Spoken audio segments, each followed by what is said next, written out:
Hey guys, welcome to a new video. In this video I'm gonna visit the Retro Gaming Expo in Kalken, that is in Belgium.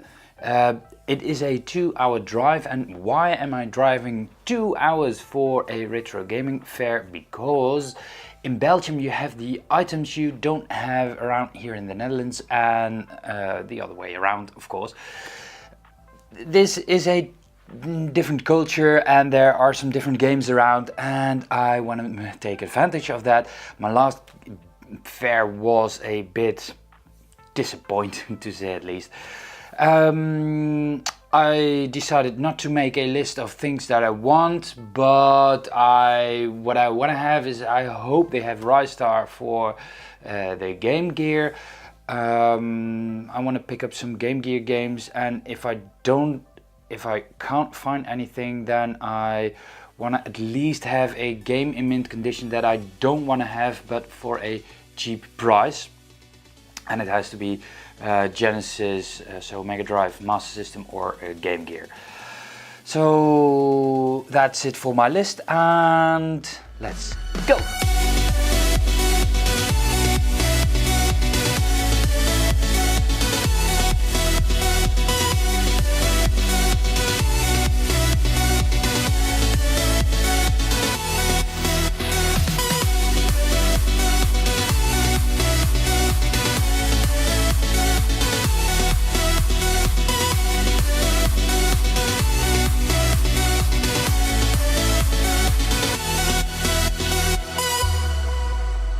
I'm not even halfway and it's already my day. I'll show you later what I've got.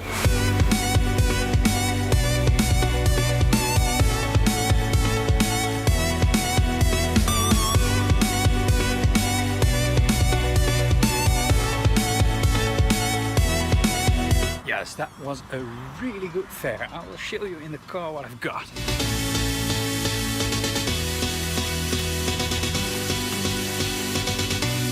Finally, in months, I have a good expo. Just a couple of items. I had a really good deal on these 3 games. This is a somewhat shitty game, and that's why I don't want to pay very much for it. But it's complete in box, and the status is pretty good. World Games, yeah, it's pretty beat up. But that is a typical game that I'm not going to spend a lot of money on.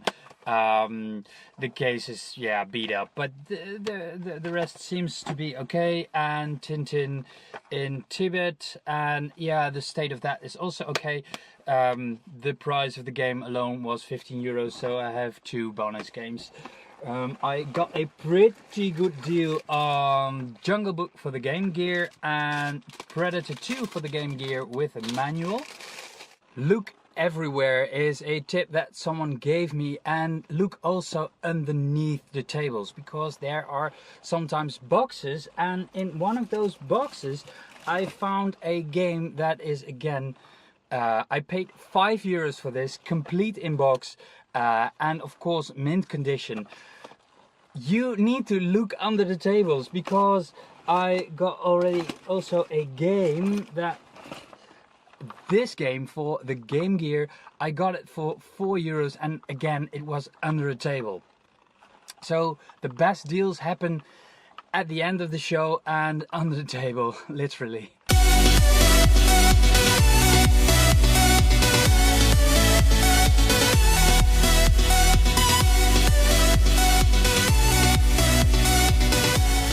Okay. That was a really exhausting day. Okay, now let's talk games, a roundup of the fair today.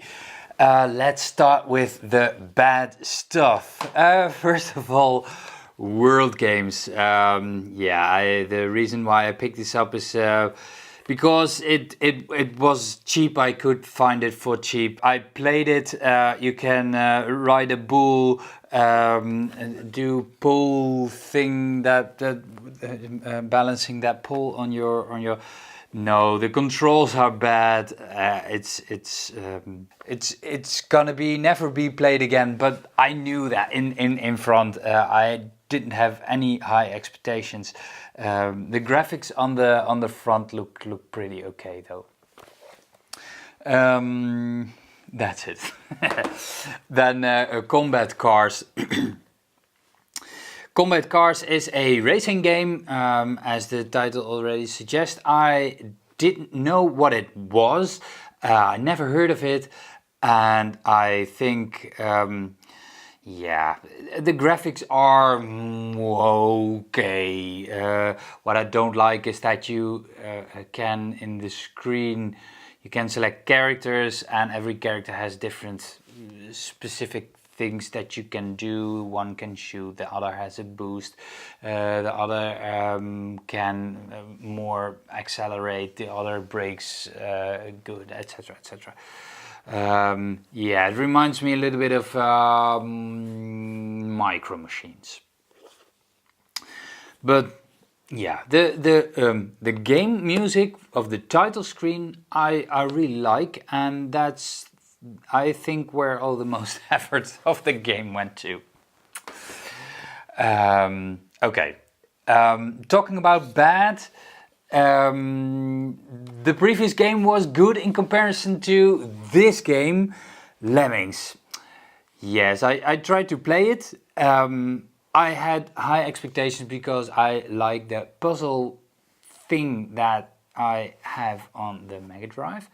And I also have a Game Gear version of Lemmings, and they tried to put it in 3D, and an sich, that first idea looks pretty okay, and when you look at the graphics you think, okay, it will do the job. It's not superb, but okay, it can be a good game. But when it comes to controls, oh my god, they have such a weird layout. Zooming in was Y on the and the zoom out was A, and that is the front line and the below line of the buttons. Yeah, that it's totally uncontrollable, and what makes this game a really bad game. The Mega Drive versions had is disadvantages. You can pause, but I like to pause, and then you can select a character, or maybe speed up the process. Yeah, you can speed up the process a little bit, but no, it's bad, and it's one of the, control wise, absolutely one of the worst games I've played. And well, World Games was bad, but I think it's on the same level. What I like about this, I have it complete in box, and I know if you can see it, but the package of the game is really well preserved. The game, the disc is in mint condition, not a single scratch on it, not a hair, not a finger. The manual also, and that's what I like. Never ever again playing it. Then what I also picked up was the Tintin in Tibet, and Tintin, I don't know if you know Tintin in America and in England, but Tintin is called Kuifje in the Netherlands. I think it's a Belgian game, and in Belgium they speak Dutch, but they speak also French, and the French translation of Kuifje is Tintin. I picked this up cheap. It says 15 euros somewhere over here. I paid 15 euros including 2 other games. I like the graphics of the game. I don't know, I played a little bit. I couldn't get far in the first level, but I like the animations. It's regretfully somewhat slow, but yeah, I think I have to look at it more. I think it's more of a puzzle game. It's not really a platformer. But at the first glance I like the game, and I have to really sit down to play it again. What I like is what I said, the animations, and that you can walk in front. to avoid your enemies and the cartoon style of the game, and that there is a translation in Dutch. I never had seen that before in a game. Yes, I like Tintin in Tibet. Yes, and then I picked up for only €4. I picked up Jungle Book for the Game Gear, and yeah, it's not a superb game. It's a platformer game, and it reminds me a little bit of The Lion King, the first level. Yeah, it's not a superb platformer. It plays somewhat smoother than this is the other game that I picked up. I didn't pay much for this one either. The reason why I picked this one up is because if you can see it, the packaging is pristine. The manual is totally as new. The cartridge of the game looks as new. Regretfully, I came home and then I saw that this was the German version, and I would like to have Jungle Book over here, but it says Dschungelbuch, but the cartridge says Jungle Book, so I think that the cartridge and the manual are the English version, and that it isn't matched with the cover. Yeah, it's slow. It's you have to pick up stuff instead of not reaching the end of the level. I didn't figure out what the goal of the game was. Same with this one. You can see it's a translation. The sprites are the same, but yeah, it's the Master System version moves slow, and that makes it a little bit annoying. And they fixed that in the Game Gear version. Next up, for the Game Gear, I picked up Predator 2. And Predator 2 is a, let's say a shooter, Golden Axe type of shooter, but not the theme, but more, you have it's not a platformer, that's what I want to say. You have to shoot people, and that's the whole thing of the game.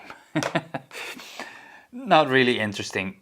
What I also picked up for the Game Gear was the Global Gladiators. It's a McDonald's themed game, and the reason why I wanted to have this, I know if you can see it, if the camera focuses, it is in mint condition. I think it was, no, it was €4. It was €4. So a Global Gladiators. It is a translation, and a pretty good translation from the Megadrive game. What I don't like is I try to switch up the controls because I like to have the jump button on the most right. You can't change the controls of the game.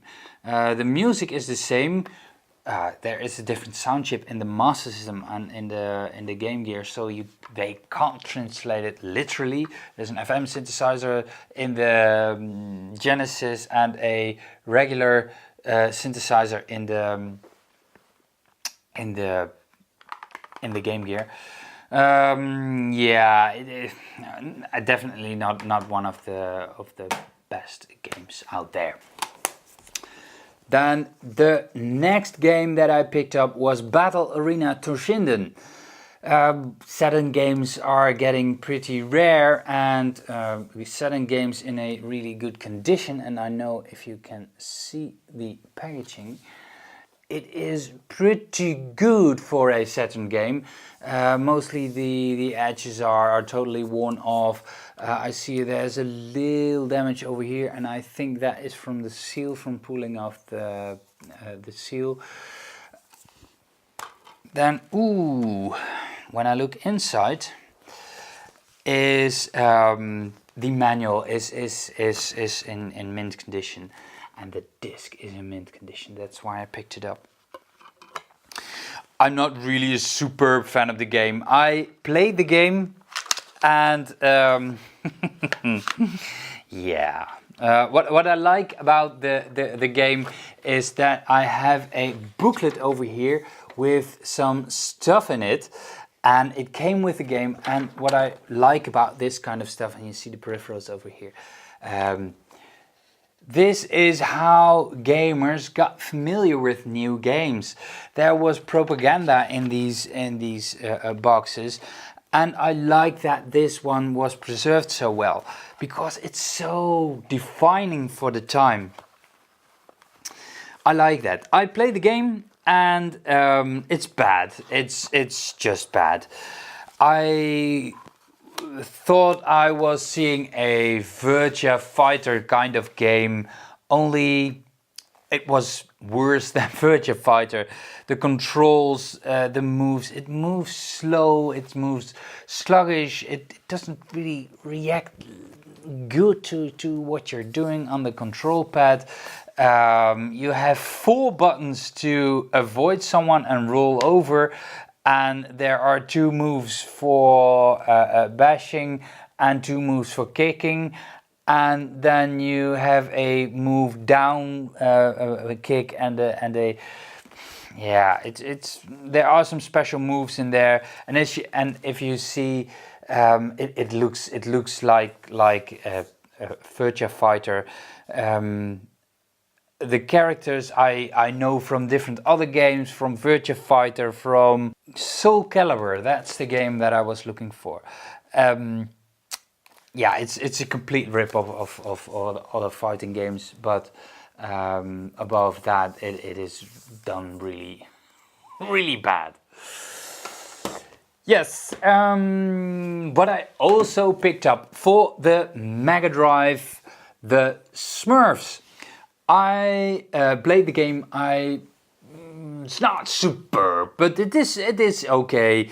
It was only a couple of euros, and again, if you look at the state of the packaging, it is pristine, and also the manual. It's in mint condition, and yes, I'm happy with that. I'd like to have stuff in mint condition, and the Smurfs is in mint condition. I like that the theme of the game was brought really well to the console. The graphics aren't bad, but could be better. The gameplay definitely could improve. I think I played the Smurfs on the Game Gear, and there were 2 Smurf games on the Game Gear. One was bad, and the other one was pretty good, not superb, but pretty good. And no, this is somewhat below it. I like the theme of the game. Yeah, you see the graphics and the background is pretty good, but what I don't get about the game is sometimes your fellow Smurfs are your enemies. When you're walking in that first level, you can get hit by your fellow Smurfs. That's something I don't like.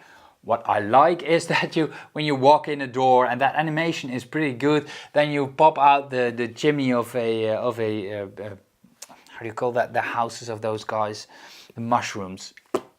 That's really well done, gameplay wise, and it is a platformer, but it's a bit dull. It's you have an enemy, avoid it, enemy, avoid it, enemy, avoid it, jump on something.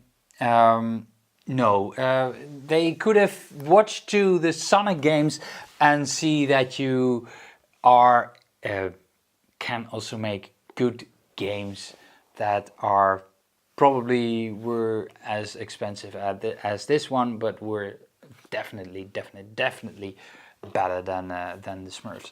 Overall, I think I want to play it again sometimes, but it's not high on my list. Yes, what was on my list and pretty high on my list also, I am not a real GameCube collector, Nintendo GameCube collector, but there were a few games on my list, and one of those games was Pikmin. Pikmin is a kind of puzzle game.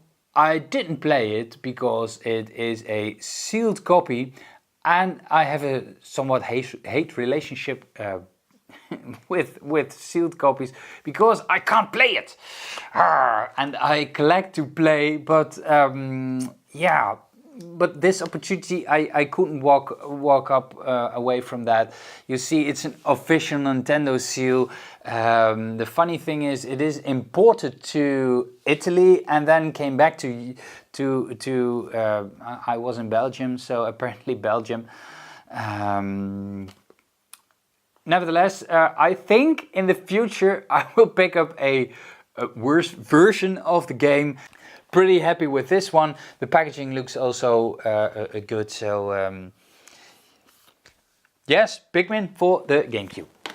And also other exciting stuff is another Gamecube game that I picked up, and that is Wario World. I'm not a big Gamecube collector, but this one was on my list also. And the reason why I wanted to have it is because it's a treasure game. I saw some gameplay footage on YouTube and I really like the humor of the game. I played it and yeah, it's the graphics are sometimes good when I look at the logs and and other stuff, and sometimes it's the enemies are a little bit dull and not really well textured, and so I don't like that. Sometimes it's really hard to see if you have to jump on platforms. I noticed that you can switch the camera angle sometimes, and it's not a free moving camera, but it is a camera in stages, and I thought that was really annoying, but in the end, it helps you with the game. It helps you with having the right positions to look at Wario. What I don't like about the game is that you have to search for stuff. I don't like that. I rather would have had it a 3D platformer game, but this is more a puzzle stuff. You have to jump into hatches and you have to collect stuff, and in all those hatches you get a underground space, like a bit of Mario themed, but you have to solve a little puzzle, and if you solve that you can jump back to the surface.